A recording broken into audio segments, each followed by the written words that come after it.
Everybody, I apologize. I know you've been listening to everybody speak here. You've been listening to us. I appreciate your patience. Mr. Franson, I apologize in advance. I've got a few things I might go over your allotted limit for me. But I have been trying to listen intently to everything everybody's saying here this evening, and I really wish that this board could reach out to every single one of you and have a one-off conversation. Unfortunately, that is rarely possible for a school board of any size. I will say there's going to be several things here. I've either notes that I've taken from things that you all have said or things that I have seen in various media outlets, and I'll try to tick off some of these as quick as I can.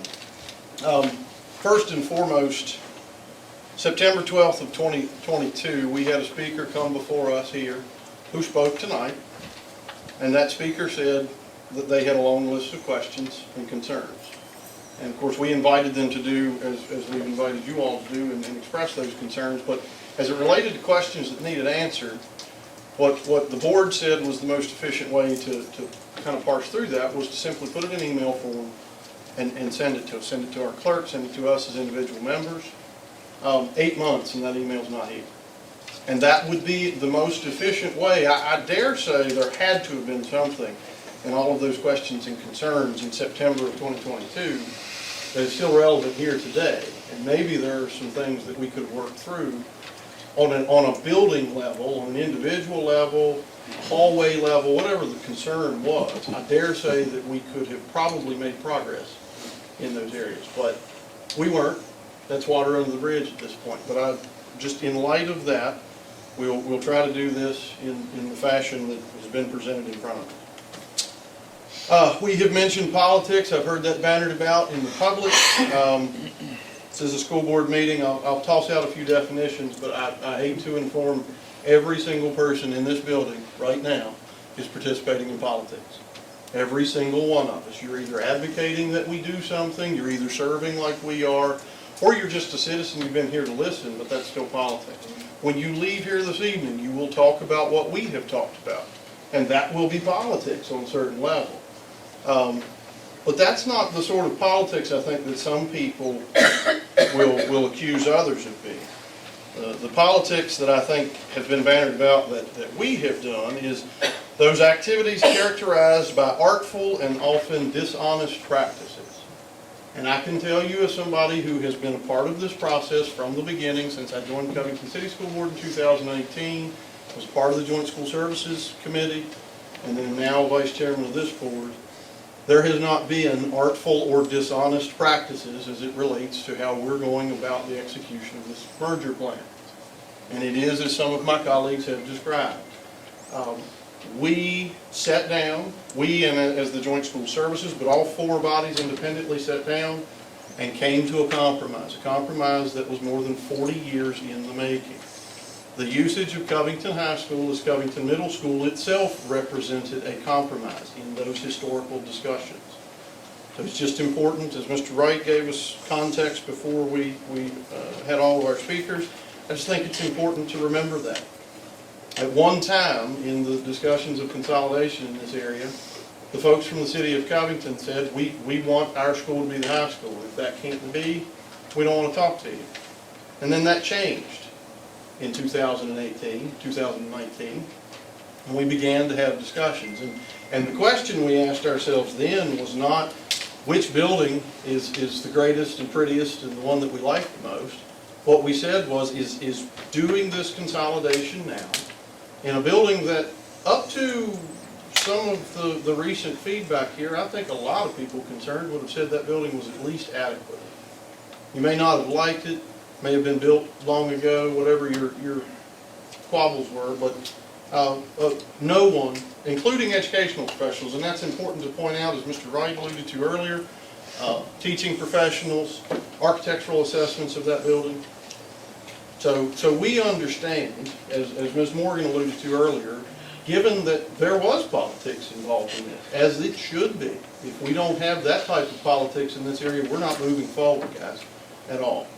So politics is what it is, but artful and dishonest practices, absolutely not. That does come, though, I will say some of the descriptions of that building, especially recently, in public, are, in my opinion, a touch artful. Particularly when we are alluding to buildings that only contain chalkboards. The place my imagination went when I heard that description was a dungeon with a piece of slate nailed at the end with a few candles lighting it up. That's not the case. It's not the case. There are interactive displays, there are smart TVs in that building, as there are many, many, many other buildings. So to describe those buildings in that room as simply a chalkboard and nothing else, I won't say it's dishonest, but I do think it's missing major context, and that needs to be brought to light. Safety. There's one overarching statement I'd like to talk about with safety. We take safety very seriously. Every year, every board I've ever been on has a series of meetings where we go over either disaster mitigation plans, basically evacuation procedures in the event of a disaster. Those conversations happen behind closed doors because we have no interest in exposing any potential vulnerabilities or laying out any plans to anybody who would do our children or our staff members harm. So as it relates to having security-related discussions in public, I don't want to do that. And I don't think you want us to do that either.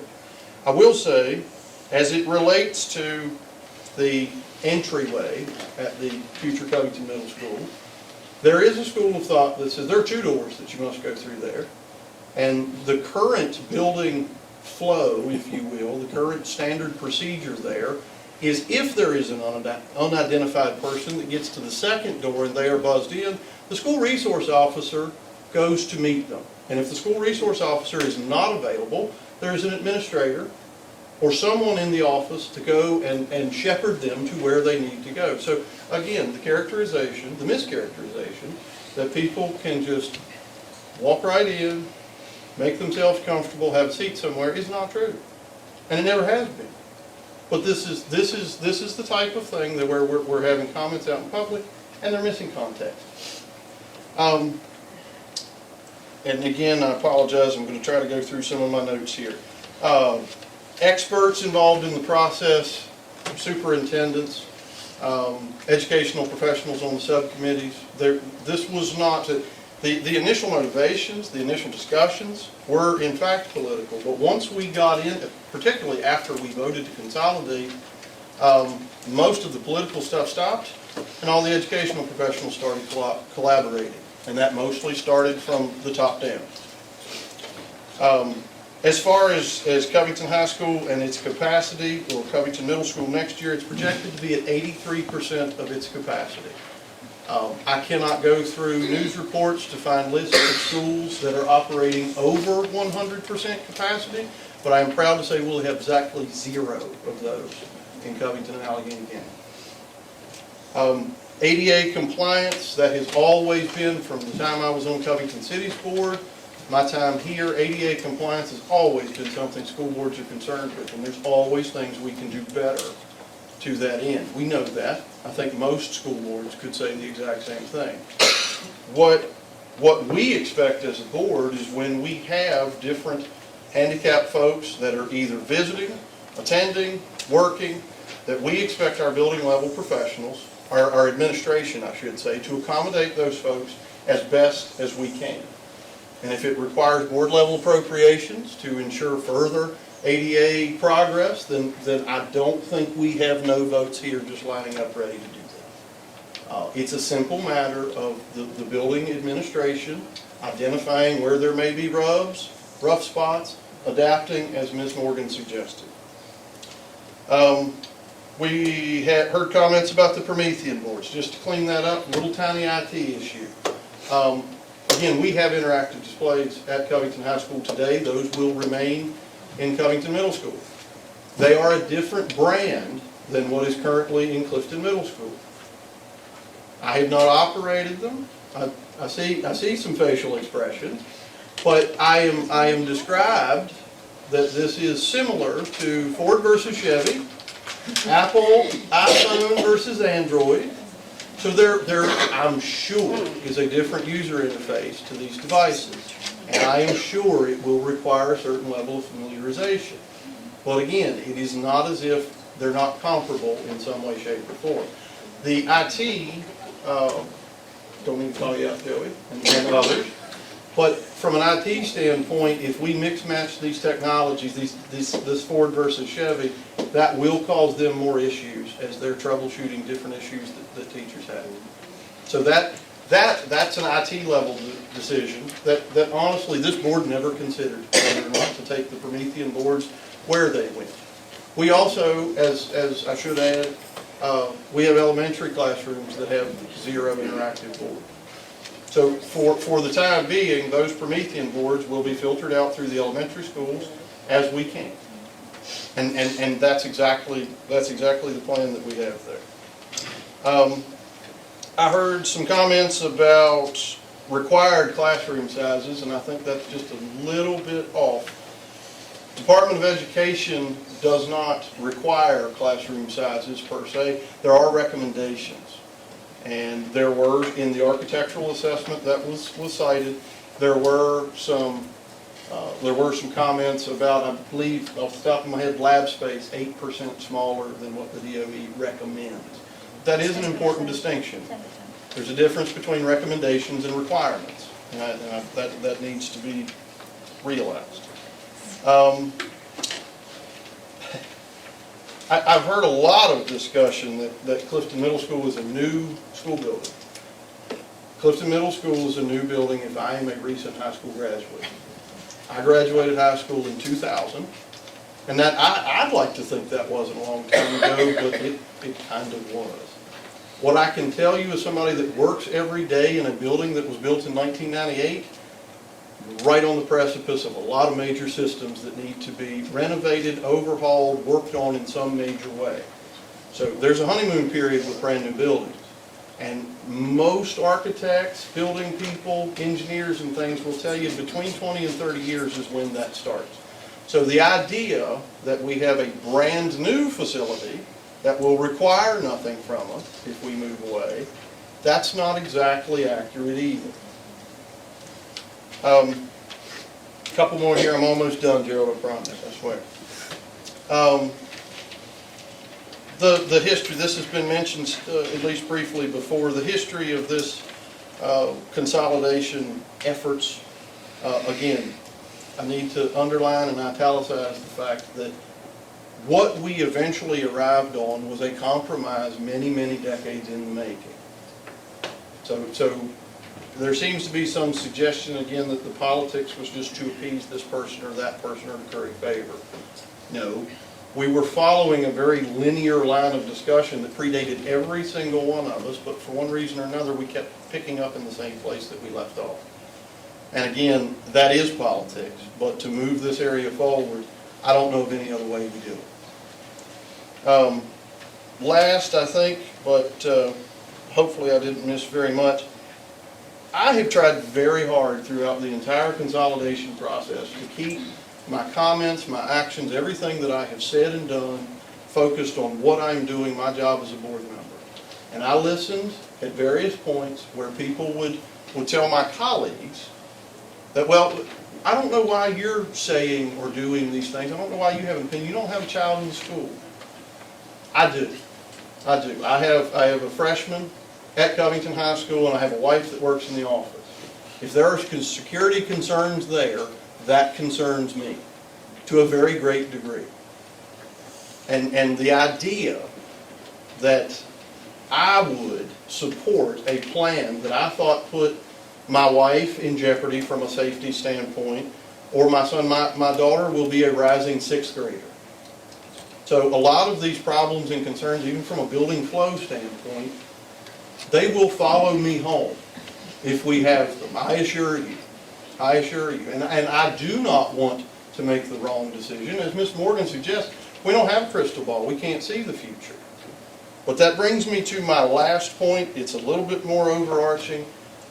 A little bit of communication goes a long, long, long way. And as was suggested earlier, I think by Ms. Fitzpatrick, there is a certain flow of information. And it's not because the board doesn't care, But the board can't possibly absorb every complaint about every facility from every staff member.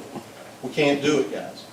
The flow should go to, in most building situations, to that assistant principal, those folks. And as Ms. Fitzpatrick said, if that can't be addressed there, if you feel stymied or you just can't get them, nobody will answer, you absolutely go up the chain. And ultimately that ends with us. So from my standpoint as a board member, and I'm sure my colleagues agree, we want good communication, a good flow of information between us as a board, our central office, our building level folks, but communication is a two-way street.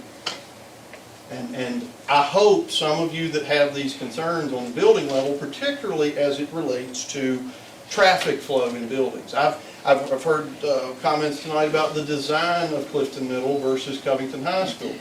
Folks, I realize that there are advantages to layouts in architecture and buildings. I don't think anybody would dispute that. But to characterize the difference in layout, the difference in planning, that is a little insulting to the folks that have done the planning. Now, you might still disagree with them, fair enough, but for our professionals in the building, we do expect you to work with your colleagues in the building. If that's not happening, we want to improve that. But from my standpoint personally, I would like to feel like we're all giving each other a little bit of grace and a fair shake in that communication situation. Understand that particularly as it stands now, we have principals that are running buildings right now and planning for different buildings next year. That is not easy. So your communication with those folks, it might not be as quick as you would like. And I understand that, and they understand that more importantly, as do Ms. Halterman and Ms. Snead Johnson. But we all want good communication. That's the only thing that I think gets us over this hurdle and does it in a way where we all come out on the other side of it. And we're kind of glad that we're all together, as Mr. Franson suggested, because I do believe that the decision that we made is the best for the future of our children. And I don't say that just because I have two of them, but that does factor into my heart on that as well. Thank you, Ms. Arritt.